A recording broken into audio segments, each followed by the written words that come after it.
Following the introduction of the book God dictated to me as he dictated the Torah to Moses, and each of the books of the prophets written by that prophet. The prophets, because they talk to God and they tell us what God is saying. And that also makes them men and divine beings. Spirit alights upon them, like in chapter 11 of Isaiah regarding the Moshiach, and God is in his spirit. That's two divine beings and a man and divine beings.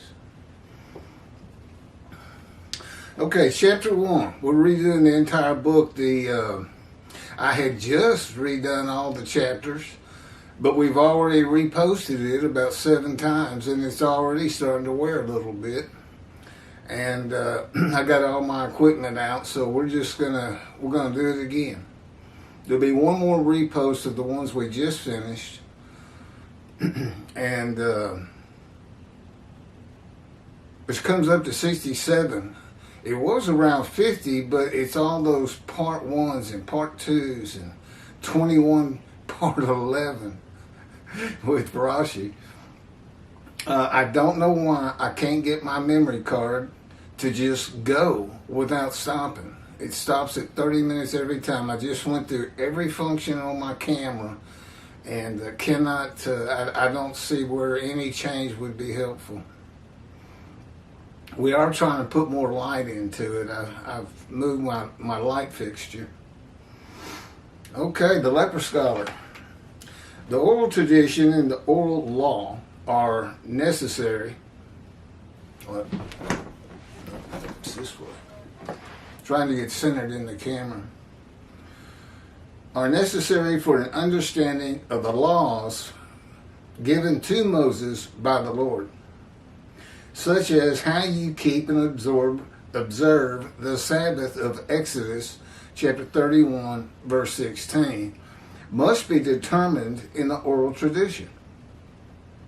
Commentaries on the books of the Hebrew Bible outside of the teachings and laws that were given to Moses by God at Horeb in the Torah are opinions. And there were many disagreements amongst the sages and rabbis of the ancient age and the Middle Ages regarding the prophets and their books. Rabbi Shlomo Yitzchaki, generally known today by the acronym Rashi. The acronym is RAbbi SHlomo Itzhaki. He was a medieval French rabbi and author of the comprehensive commentary on the Talmud and commentary on the Tanakh. He's often referred to as the first rabbi to believe that the Jewish people as one man, Israel, are God's righteous servant. Early sages expected a personal Messiah, one man, to fulfill the Isaiah prophecy. One individual man, a personal Messiah. No alternative interpretation was applied to this passage until the Middle Ages. Rashi held the position that the servant passages of Isaiah referred to the collective fate of the nation of Israel rather than a personal Messiah. Some rabbis, such as Ibn Ezra and Kinski, agreed. However, many of the rabbis, rabbinic sages and rabbis during the same period and later, including Moses ben Maimon, commonly known as Maimonides, and often referred to by the acronym Rambam, a medieval Sephardic Jewish philosopher who became one of the most prolific and influential Torah scholars of the Middle Ages, realized the inconsistencies of Rashi's views and would not abandon the original Messianic interpretations, which of course has been done today by the most noted being Jews for Judaism and Outreach Judaism, that would be Tovia Singer.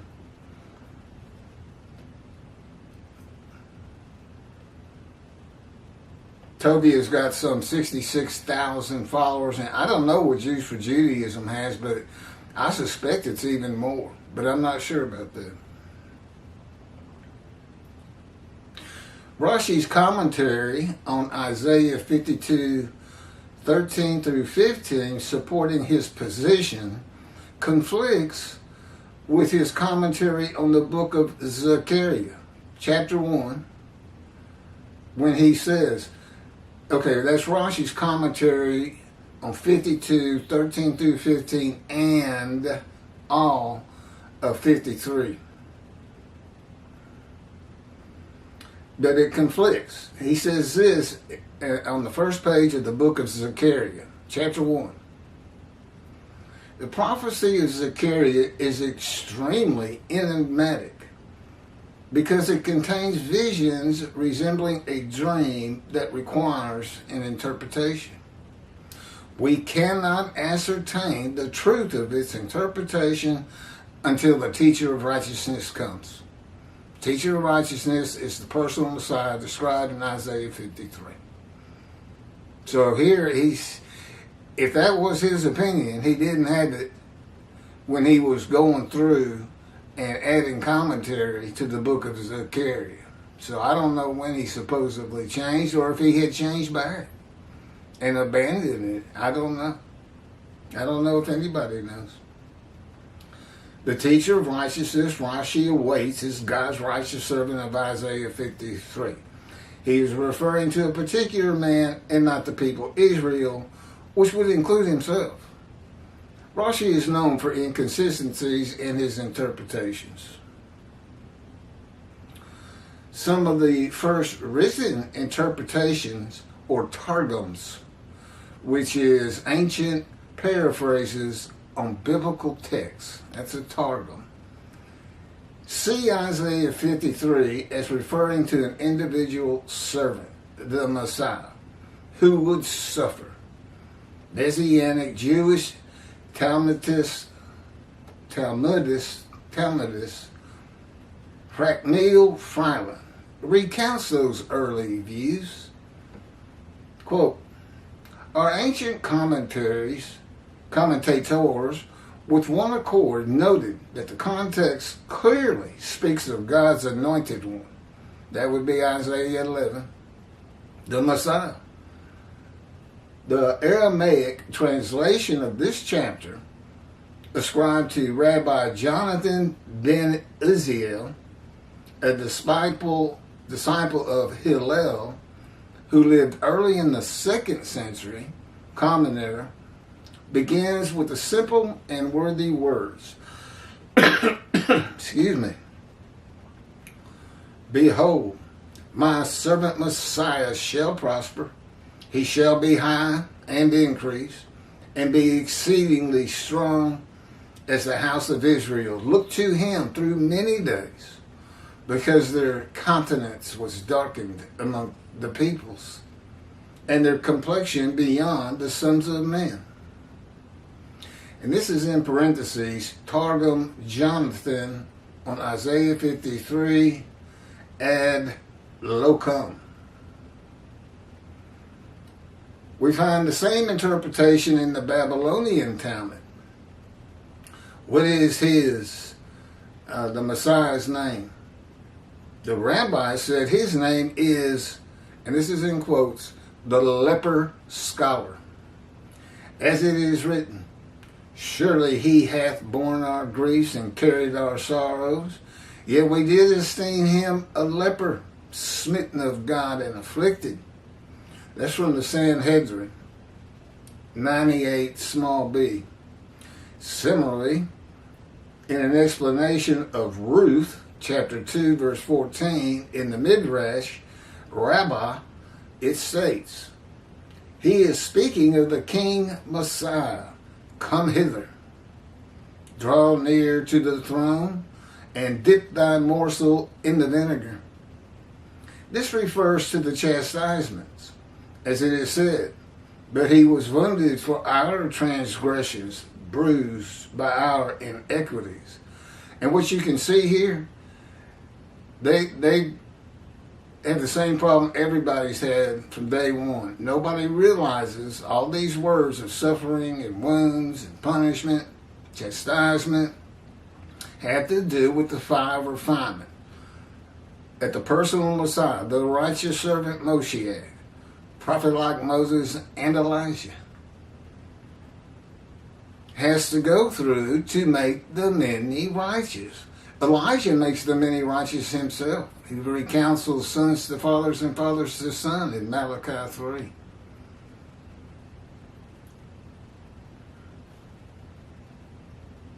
I don't know why dipping thy morsel in the vinegar is a chastisement, by the way.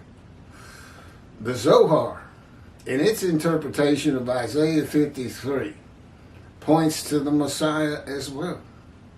There is in the Garden of Eden a palace named the Palace of the Sons of Sickness. Somebody's making something up. I feel like I'm reading Rambam. This palace the Messiah enters, and he summons every pain and every chastisement of Israel. All of these come and rest upon him. And had he not thus lightened them upon himself, there had been no man able to bear Israel's chastisements for the transgressions of the law, as it is written, surely our sickness he has carried. That's the Zohar, Roman 2, 212, small case A. The rabbis today who believe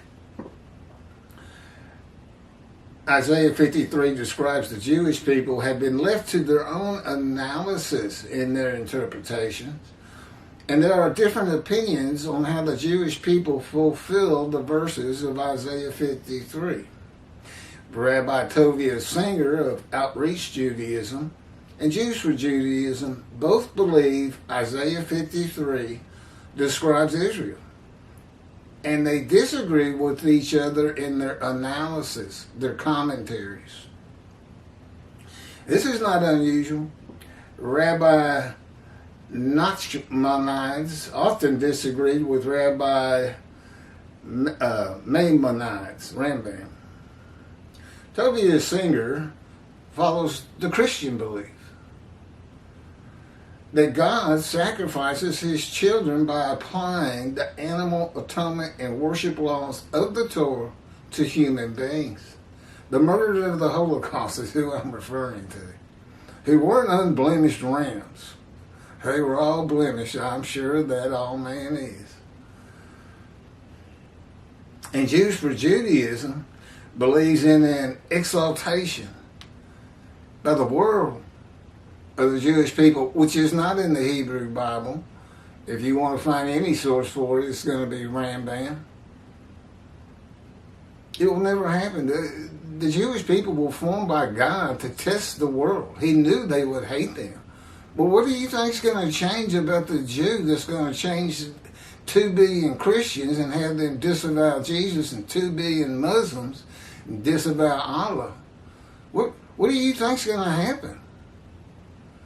His whole commentary is based on that concept, and he still doesn't explain God chose to crush him by disease. Okay, that would be all Jewish people gathered as one man. God afflicts him. That would be all Jewish people as one man. When did that happen? Generally, it happens at birth. God afflicts you. You're born disfigured, blind, deaf, lame, crippled, something like that. I'll tell you what, I've looked at your commentary and you don't address it.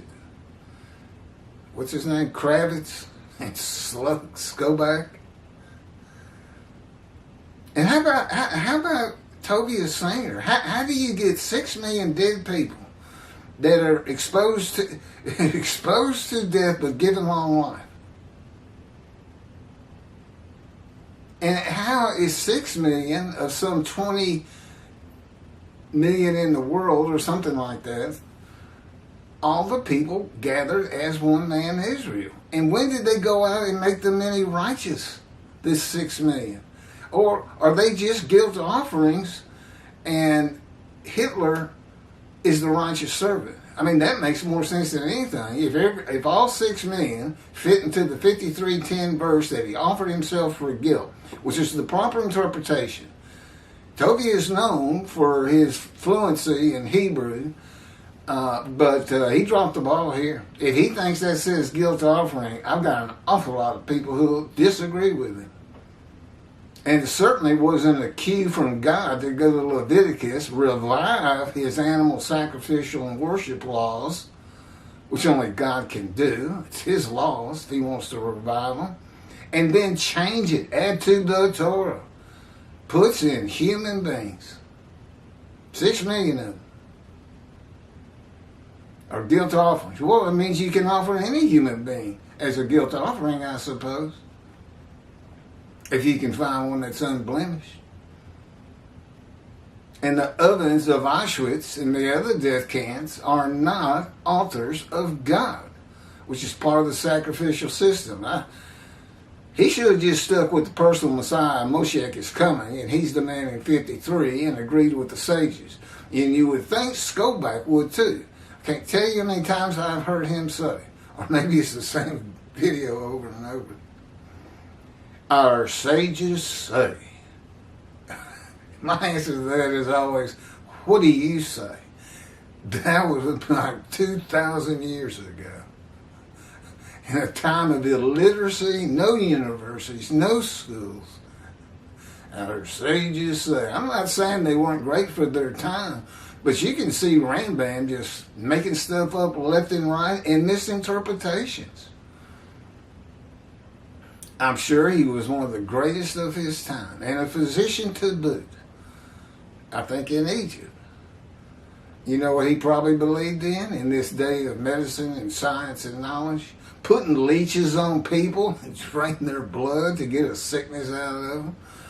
Yeah, you got to be careful when you start,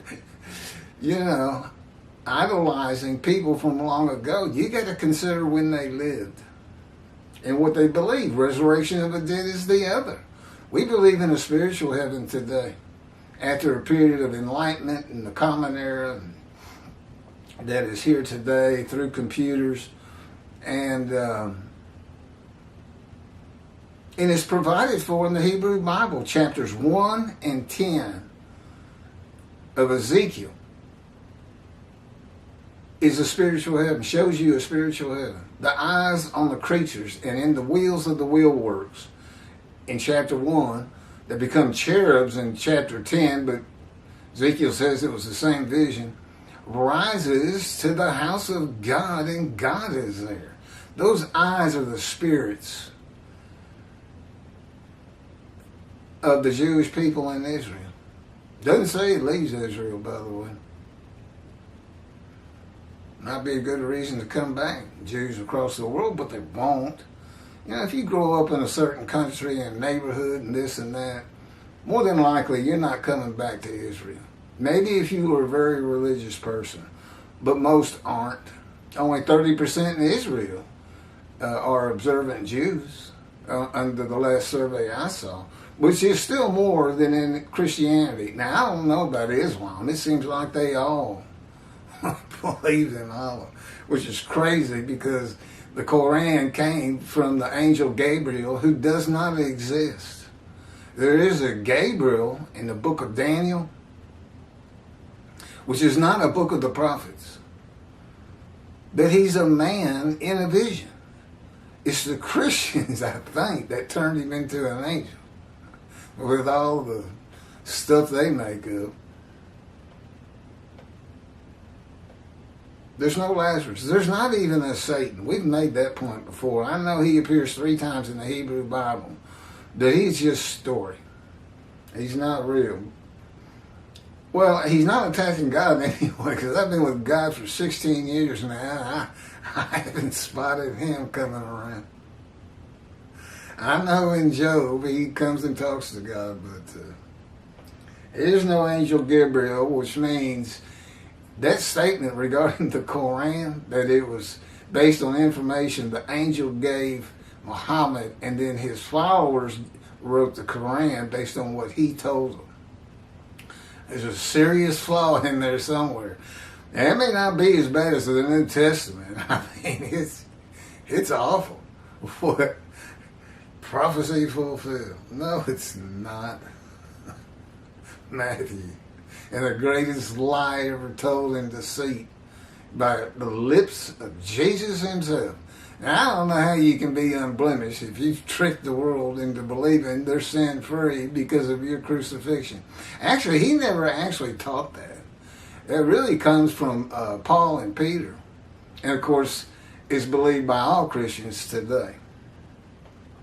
He didn't say, I'm going to the cross so that the sins of the Jewish people forgiven. And he knew if his cousin was Elijah, he knew they were sin-free anyway, under the covenant that comes to Elijah in Malachi 3. Of course, he wasn't. He wasn't Elijah. It was not the day of the Lord, although Jesus proclaimed it. He wasn't. And how about using Malachi 3, where God says, first verse, I'm sending my messenger before me. I think it's to clear the way. And I am going to return to my temple. Okay, well, in the days of Jesus, and he uses that very verse to describe John the Baptist as Elijah.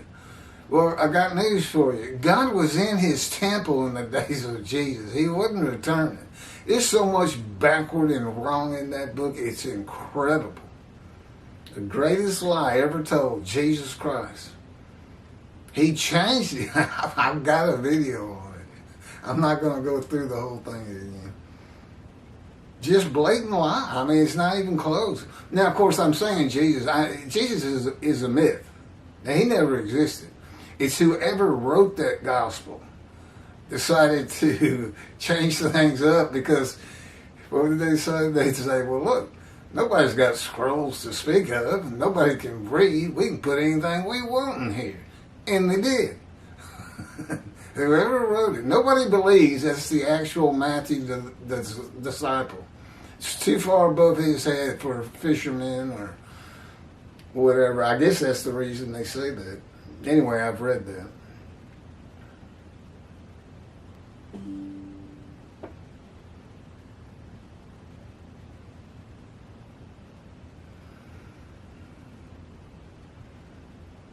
It's got a message, something on Xfinity Wi-Fi. Are we still connected? I guess it doesn't matter.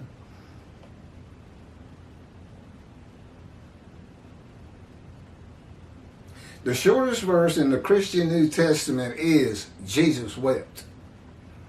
He had just raised Lazarus from the dead, and still the people did not believe he was who he said he was. There is no description of him. It is certainly not Isaiah 53. Judaism does not seem to realize how important a description of God's servant David, a shepherd, is for the building of the third temple. That's me. I'm the man described. He came to me at birth, orchestrated my life to fit these verses, full of egregious injuries, suffering, familiar with disease, crushed with disease, but given long life. 22 years ago, I was told I had stage 4 lung cancer and maybe a month to live, and it was untreatable. Haven't seen a doctor since. 22 years. He crushed me. He told me. He said, I crushed you with it, and then I took it away. He removed it. I said, thank you. Okay, and as I've explained to you, we got 4 righteous servants to come. We've only got a description of one righteous servant, which of course is me. I handle the duties of all 4. I've already handled the prophet like Moses.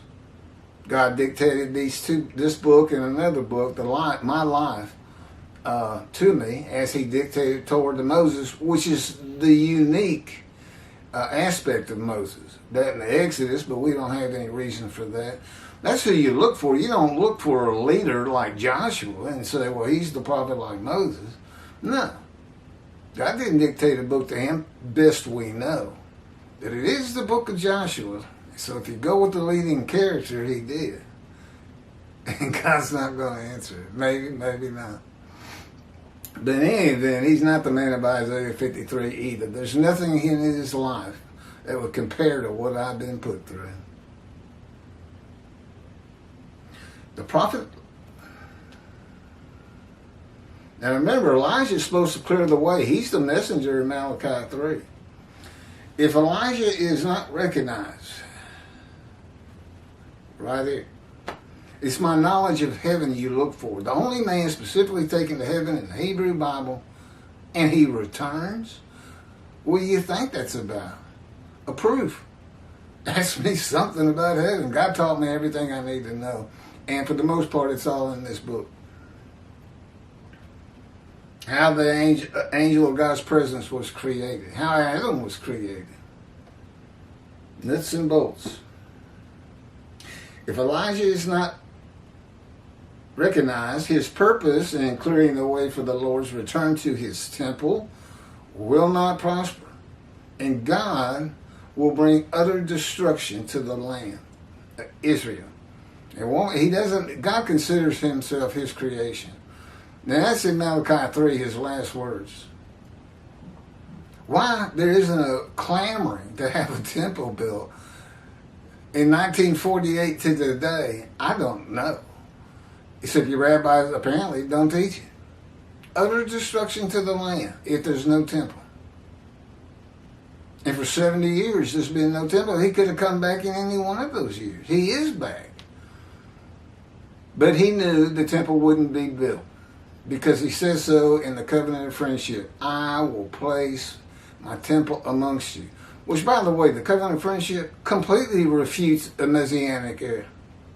And there's nothing taken into account that when Moshiach is here, that is me, all rabbis have been reckoned with and dismissed before God. And I am the only teacher he recognizes. What do I teach? This book. No rabbi would be in the Messianic era. And they're not going to be in the Jewish heaven because they're not going to be in the scroll of remembrance unless they start teaching this book, particularly Tovia Singer and Jews for Judaism. Because they got so many followers. They got so many people. You can't even begin to say it's not Israel without getting slapped down by anybody who's familiar with 53. They'll have a fit. The prophet like Moses will write the words of God as Moses wrote the first 5 books of the Bible, the Torah, at the command and direction of God. Orthodox Jews commonly believe that, quote, Torah from heaven is the central tenet of the Jewish religion. This is divinely received by Moses because God gave it to him.